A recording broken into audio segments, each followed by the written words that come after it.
जय हिंद। स्वागत है आपका बाबा गणित वाला चैनल में। बच्चों, पिछले लेक्चर में हमने चैप्टर 9 खत्म कर दिया था, जो कौन सा था, मेंसुरेशन। अब हम पढ़ने वाले हैं चैप्टर 10, कौन सा, एक्सपोनेंट इन पावर, जो किसका है, परीक्षा अध्ययन क्लास 8। ठीक है, तो आओ स्टार्ट करते हैं इसका बेसिक इंट्रोडक्शन।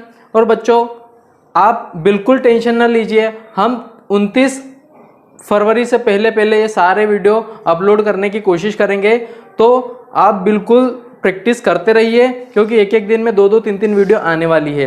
तो चलो देर न करते हुए स्टार्ट करते हैं इसका बेसिक इंट्रोडक्शन। बच्चों, पावर और एक्सपोनेंट पढ़ने से पहले मैं आपको एक चीज़ बताना चाहता हूँ। जैसे मैंने देखा कि ये मैंने लिखा, क्या लिखा, 2 लिखा, क्या लिखा, 2, और इस पर एक कंधे पर मैंने बिठा दिया 3। क्या बिठा दिया, 3। इसका मतलब क्या है कि तुम 2 के ऊपर 3 बिठाओ, 4 बिठाओ, माइनस में बिठाओ, प्लस में बिठाओ, उससे कोई मतलब नहीं है। पर बात क्या है कि जो ये 2 है बेटा, इसको कहते हैं बेस वैल्यू। क्या कहते हैं, बेस वैल्यू कहते हैं, बेस वैल्यू। और जो इसके ऊपर ये 3 है, इसको कहते हैं पावर। क्या कहते हैं बेटा, पावर। तो अब बात आती है कि जो पावर होती है वो फ्रैक्शन में भी हो सकती है। किस में हो सकती है, फ्रैक्शन में भी हो सकती है। बेस वैल्यू भी किस में हो सकती है, फ्रैक्शन में भी हो सकती है।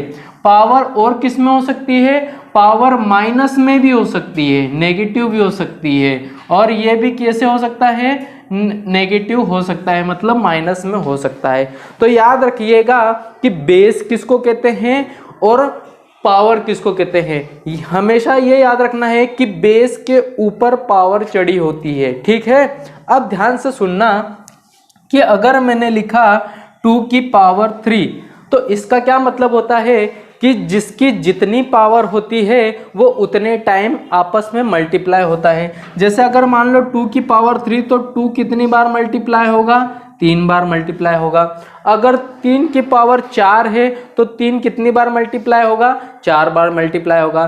तो यहाँ पर ये इसको पावर को हम क्या इंडेक्स या एक्सपोनेंट भी कह सकते हैं। एक्सपोनेंट मतलब जितनी बार वो नंबर आपस में मल्टीप्लाई हुआ है। ठीक है, तो ये हमारे पास कुछ थोड़ा सा बेसिक्स था जिसको हमने अभी कंप्लीट किया। इसके अब पढ़ेंगे लॉज ऑफ एक्सपोनेंट। क्या पढ़ेंगे बच्चों, लॉज ऑफ एक्सपोनेंट। चलिए बच्चों, अब हम वो सारे फॉर्मूलेस पढ़ने वाले हैं जो इस चैप्टर में आपको एक एक जगह यूज होंगे। और अगर आपने ये फॉर्मूले अच्छे से पढ़े तो फिर आप इस चैप्टर का कोई सा भी क्वेश्चन आसानी से कर सकते हो। और उसके साथ हम क्या करेंगे, प्रैक्टिस भी करेंगे। तो आओ स्टार्ट करते हैं लॉज ऑफ एक्सपोनेंट। ठीक है, अब देखो, लॉज ऑफ एक्सपोनेंट को समझने के लिए मैं सबसे पहले एक चीज लिख रहा हूं। अगर मेरे पास 2 है, ठीक है, मैं बार बार 2 इसलिए ले रहा हूं क्योंकि मैं हमेशा छोटी वैल्यूज लेने में बिलीव करता हूं। अगर मैं बड़ी वैल्यू ले लूंगा तो हमको थोड़ी समझने में कठिनाई आएगी। ठीक है, तो आओ देखते हैं। अगर 2 की पावर मेरे पास 3 है और मल्टीप्लाई 2 की पावर मेरे पास 2 है, तो देखो बच्चों ध्यान से समझना कि 2 क्या है, बेस वैल्यू, 3 क्या है, पावर।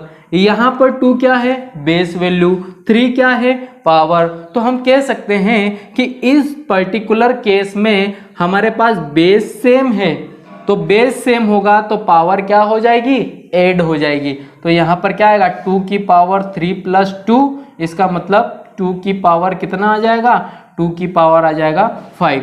तो इसी कंसेप्ट पे हमारे पास एक फॉर्मूला बना। कौन सा फॉर्मूला बना कि अगर a की पावर m है और a की पावर n है, इसका मतलब ये है कि बेस सेम है और पावर क्या है, डिफरेंट है। तो इन दोनों का अगर मैं मल्टीप्लाई करूंगा तो मेरे पास पावर हमेशा क्या हो जाएगी, प्लस हो जाएगी। मेरे हिसाब से आपको ये फॉर्मूला समझ आया होगा। ठीक है, बात समझ में आ रही है। अब बहुत सारे बच्चों का सवाल होगा कि सर अगर मान लो एक प्लस में एक माइनस में तो क्या होगा। बेटा वहाँ पर फंडामेंटल ऑपरेशंस लग जाएंगे, कोई दिक्कत नहीं। जैसे हम प्लस माइनस के रूल करते थे हमको उसी तरीके से आ जाएगा। ठीक है, वो हम जब प्रैक्टिस करेंगे तब उन चीज़ों पे हमारा ध्यान जाएगा। ठीक, आप लोगों को समझ में आया।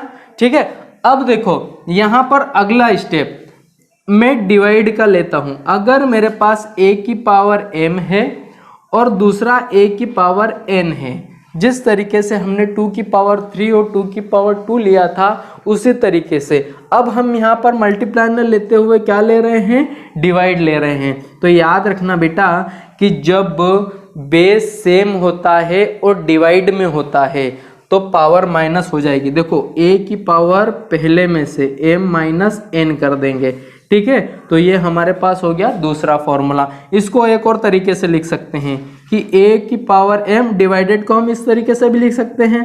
तो ये क्या हो जाएगा, a की पावर m माइनस n। तो हमेशा याद रखना है कि जो m होगा वो बड़ा होगा n से, ठीक है। m होगा n से बड़ा होगा।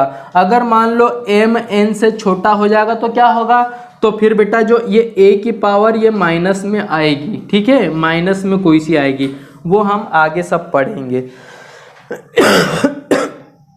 अब देखो इसी का थर्ड इक्वेशन देखते हैं कि मेरे पास a है। a क्या है सर, बेस वैल्यू, कोई सा भी इंटीजर हो सकता है, फ्रैक्शन में हो सकती है वैल्यू, ठीक है। और उसकी पावर m है और इन दोनों की पावर n है, मतलब पावर की भी पावर है। तो ये क्या हो जाएगी, पावर मल्टीप्लाई हो जाएगी, a मल्टीप्लाई n हो जाएगा, ठीक है। जैसे एग्जाम्पल देख लेते हैं, अगर मेरे पास 3 की पावर 2 है, क्या है, 3 की पावर 2 है और उसकी पावर क्या है, 3 है, क्या है, 3 की पावर 2 है। तो ये क्या हो जाएगा, 3 की पावर 2 मल्टीप्लाई 3 हो जाएगा। क्या हो जाएगा, 3 की पावर 2 मल्टीप्लाई 3 हो जाएगा। क्यों, क्योंकि अगर यहाँ पर हम ब्रैकेट है तो इसका मतलब क्या है, बीच में मल्टीप्लाई लगेगा। तो ये कितना हो जाएगा, 3 की पावर 6 हमारे पास करेक्ट आंसर आ जाएगा। तो मेरे हिसाब से आपको ये सारी चीज़ें समझ आ रही होगी, ठीक। अब आगे देखते हैं हमारे पास चौथा, ठीक। जब बच्चों अगर किसी की पावर माइनस में हो, किस में हो, माइनस में, जैसे a की पावर माइनस में n हो, ठीक है, a की पावर माइनस में n और m कोई सी भी पावर हो सकती है, उससे घबराने का नहीं। तो इस पावर को माइनस को प्लस बनाने के लिए मुझे क्या करना पड़ेगा, 1 को रेसिप्रोकल करना पड़ेगा, a की पावर n हो जाएगा। तो देखो a की पावर माइनस में था, यहाँ गया तो किस में बदल गया, प्लस में बदल गया। तो ये क्या आ जाएगा, a की पावर 1 अपॉन a की पावर n। पर अगर यहाँ पर ऐसा हो कि a डिवाइडेड बाय b हो और उसकी पावर माइनस में हो, तब क्या होगा, तब अंदर की चीज़ें बदल जाएगी। कैसे, अगर मुझे माइनस को प्लस में बदलना हो तो अंदर की चीज़ें रेसिप्रोकल हो जाएगी, मतलब क्या होगा, b बाय a की फॉर्म का हो जाएगा। मेरे हिसाब से आपको ये चीज़ें सारी समझ में आ गई होगी। फिर चलते हैं अभी अगले इसकी ओर। चलिए बच्चों, अब आगे के लॉ ऑफ एक्सपोनेंट देखते हैं। कुछ हमने देख लिए। अब तुम्हारे मन में कभी क्वेश्चन आए कि सर अगर बेस वैल्यू डिफरेंट हो जाए और पावर सेम हो जाए तो फिर क्या करेंगे, तो कोई दिक्कत नहीं। देखो अगला क्वेश्चन क्या है कि अगर मेरे पास a की वैल्यू m है, a की पावर n है और b की पावर m है और इन दोनों का मल्टीप्लाई, मतलब अब पावर सेम हो गई, बेस हो गया डिफरेंस, तो क्या आएगा, कुछ नहीं, इन दोनों का मल्टीप्लाई हो जाएगा a b और पावर आ जाएगी कॉमन। इसका एक एग्जांपल समझ लेते हैं, कैसे समझेंगे, देखो 2 की पावर 3 मल्टीप्लाई 3 की पावर 3, ठीक है। तो यहाँ पर पावर तो सेम है पर बेस डिफरेंट है, तो क्या हो जाएगा, 3 2 जा 6 और ये पावर आ जाएगी कॉमन। तो इस तरीके से सॉल्यूशन होगा, ठीक है। आई होप आपको ये चीज़ें समझ में आ गई होगी। अगर वीडियो अच्छा लग रहा हो तो बच्चों लाइक शेयर सब्सक्राइब जरूर करें। अगला देखते हैं। अब मल्टीप्लाई की जगह ये सारी चीज़ें अगर डिवाइड में आती है तो क्या हुआ जाएगा, तो आओ देखते हैं।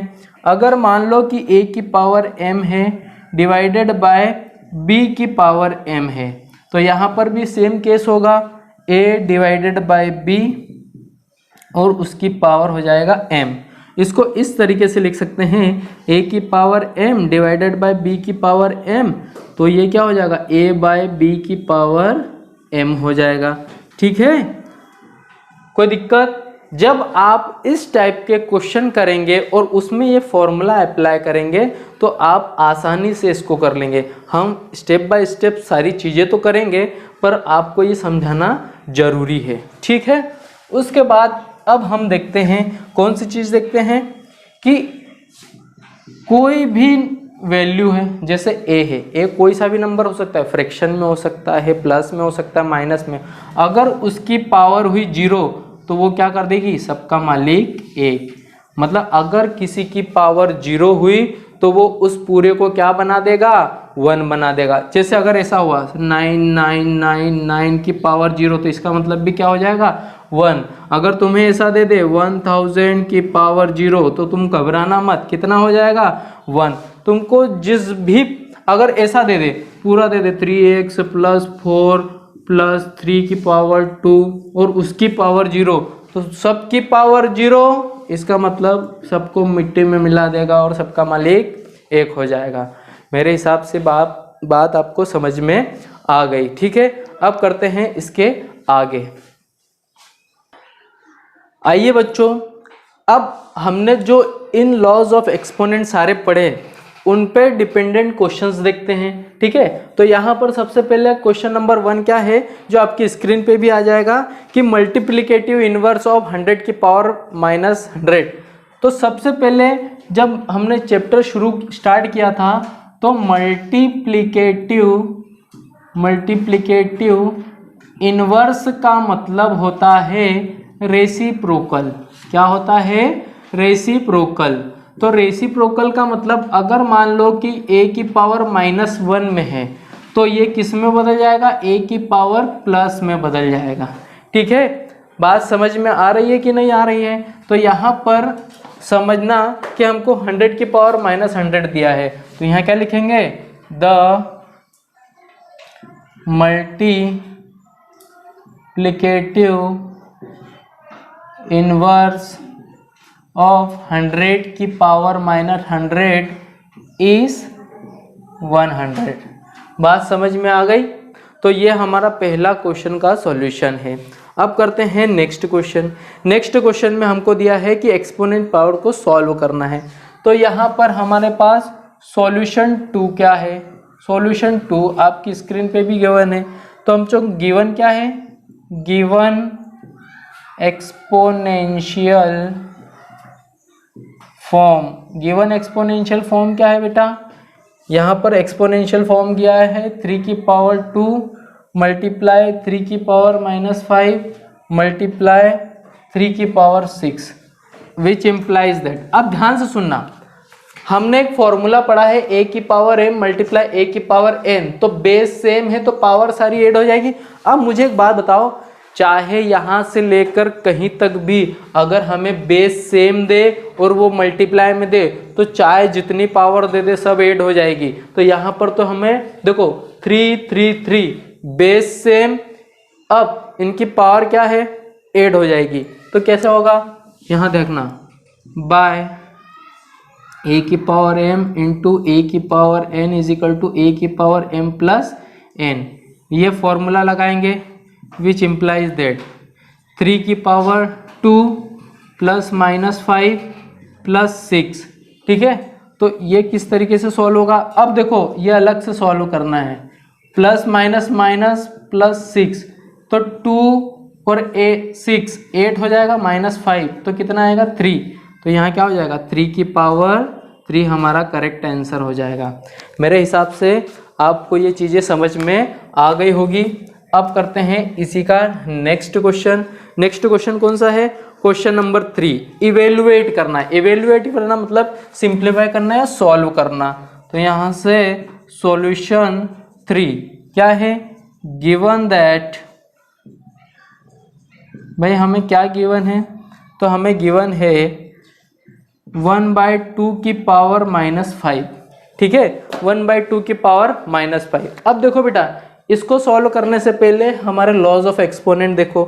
इस लॉज ऑफ एक्सपोनेंट में यहाँ पर देखो 5th नंबर का a/b की power -n is equal to b/a की पावर +n। यहाँ पर भी वही कंडीशन है, ठीक है। तो इसको प्लस में लेके आना है, तो लिखेंगे therefore by using a by b की power minus n is equal to a by b की पावर n। ठीक है, तो इसके आगे करो। यहाँ पर देखो ये कितना हो जाएगा 2/1 और उसकी पावर 5, इसका मतलब 2 की पावर 5, और 2 की पावर 5 का मतलब होता है 5 टाइम मल्टीप्लाई हो जाएगा। इसका कितना बार मल्टीप्लाई हो जाएगा? 5 टाइम मल्टीप्लाई हो जाएगा। तो 2 का 5 टाइम मल्टीप्लाई मतलब 2 2 2 2 1 2 3 4 5, 2 2 या 4, 4 2 या 8, 8 2 या 16, 16 2 या 32, मतलब इसका आंसर कितना आ जाएगा बच्चों? 32 इसका आंसर आ जाएगा। बात समझ में आ रही है कि नहीं आ रही है समझ में?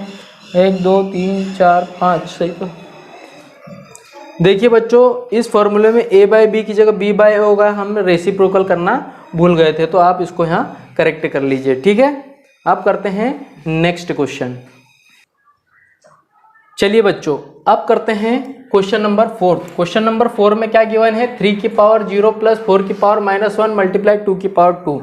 अब देखो, इस टाइप के क्वेश्चंस करने के लिए बिल्कुल घबराना नहीं है, स्टेप बाय स्टेप एक एक देखेंगे। देखो सबसे पहले क्या है? 3 की पावर 0, तो हमने यहाँ पर फॉर्मूला पढ़ा है कि a की पावर 0, a कोई भी हो सकता है, a की जगह देखो यहाँ पर 3 आ गया, तो 3 की पावर 0 मतलब किसके बराबर हो जाएगा? 1 के बराबर हो जाएगा। तो इसको क्या कर लो, 3 की पावर 0 मतलब 1 प्लस 4 की पावर -1। अब 4 की पावर -1 मतलब a की पावर -1 या -n। देखो a की पावर -n, इसको प्लस करने के लिए 1 के डिवाइड में आ जाएगा, तो यहाँ पर क्या आ जाएगा? 1/4 आ जाएगा। ठीक है, मल्टीप्लाई 2 की पावर तो 2 ही रहेगा। ठीक है, इसको सॉल्व करेंगे, एलसीएम लेंगे, इसके डिवाइड में कुछ नहीं मतलब 1 है। ठीक है, तो यहाँ पर एलसीएम आ जाएगा हमारा 4 आ जाएगा एलसीएम। तो 1 की टेबल का में 4 से डिवाइड करेंगे तो 4 आएगा, 4 1 जा 4 प्लस 4 को 4 से डिवाइड करेंगे 1 टाइम्स और 1 1 जा 1 मल्टीप्लाई 2 की पावर 2 कितना हो जाएगा? 4 हो जाएगा। इसका मतलब क्या हो जाएगा कि 4 और 1 5 डिवाइडेड बाई 4 मल्टीप्लाई 4, 4 से 4 कैंसिल हो जाएगा, तो आंसर हमारा क्या आ जाएगा? 5 आ जाएगा। मेरे हिसाब से आपको ये चीज़ें समझ में आ गई होगी। अब करते हैं इसी का सॉल्यूशन नंबर 5। ठीक है, सॉल्यूशन 5 तो देखो क्या दिया हुआ है आपको, हमको दिया हुआ है कि हमको सिंप्लीफाई करना है और पावर की फॉर्म में नोटेशन करना है। ठीक है, तो देखो क्वेश्चन क्या दिया है पहले वो लिखते हैं। गिवन दैट, हमें क्या क्वेश्चन है बच्चे? क्वेश्चन ये दिया हुआ है कि 3 की पावर -7 डिवाइडेड बाय 3 की पावर -10 मल्टीप्लाई 3 की पावर -5। जब हमको इस तरीके से दिया है तो घबराने का नहीं, हम सारे एकदम सिंपल तरीके से इसको परफॉर्म कर लेंगे। ठीक है, सबसे पहले 3 की पावर -7, तो यहाँ लिखो 3 की पावर -7 डिवाइडेड बाय 3 की पावर -10 और यहाँ पर मल्टीप्लाई में 3 की पावर -5। अब जो a डिवाइडेड बाय b, ये डिवाइड वाला फॉर्मूला लगेगा तो a की पावर m-n वाला हो जाएगा। तो यहाँ से देखो कि a क्या है? 3 -7 माइनस का 10, ये पूरा क्या है बच्चों? ये पूरा m है, ये पूरा किसका काम कर रहा है? n का काम कर रहा है, तो m-n। ठीक है, ब्रैकेट बंद, 3 की पावर -5। समझ में आया? अब इसको सॉल्व करना है कि 3 की पावर -7 माइनस माइनस हो जाएगा प्लस का 10 और मल्टीप्लाई में आएगा 3 की पावर -5। अब यहाँ देखो सबसे बड़ा कौन प्लस का, तो छोटा उसमें से माइनस हो जाएगा, तो 3 की पावर 3 मल्टीप्लाई 3 की पावर -5। अब यहाँ पर किसका फॉर्मूला लगेगा? अच्छा, अब देखना हो ना तो यहाँ पर ऐसा फॉर्मूला भी लिख देना, a की power m divided by a की power n is equal to a की पावर m-n। और अब यहाँ देखो मल्टीप्लाई वाला फॉर्मूला कौन सा है, तो मल्टीप्लाई वाला फॉर्मूला लिख देना a मल्टीप्लाई a की power n is equal to a की पावर m प्लस n। ठीक है, अब यहाँ पर बेस सेम पावर ऐड हो जाएगी, तो 3 प्लस माइनस का 5, अब यहाँ पर 3 की पावर 3 प्लस -5, तो यहाँ कितना हो जाएगा? 3 की पावर -2। अब एक चीज़ यहाँ देखो कि जिसकी पावर माइनस में प्लस करने के लिए रेसिप्रोकल करता हूँ, तो यहाँ कितना हो जाएगा? 1/3 की पावर 2, हमारा ये क्या हो जाएगा, करेक्ट आंसर हो जाएगा। आई होप आपको ये चीज़ें समझ में आई। अगर वीडियो अच्छे लग रहे हो तो लाइक शेयर सब्सक्राइब जरूर करें। करते हैं नेक्स्ट क्वेश्चन।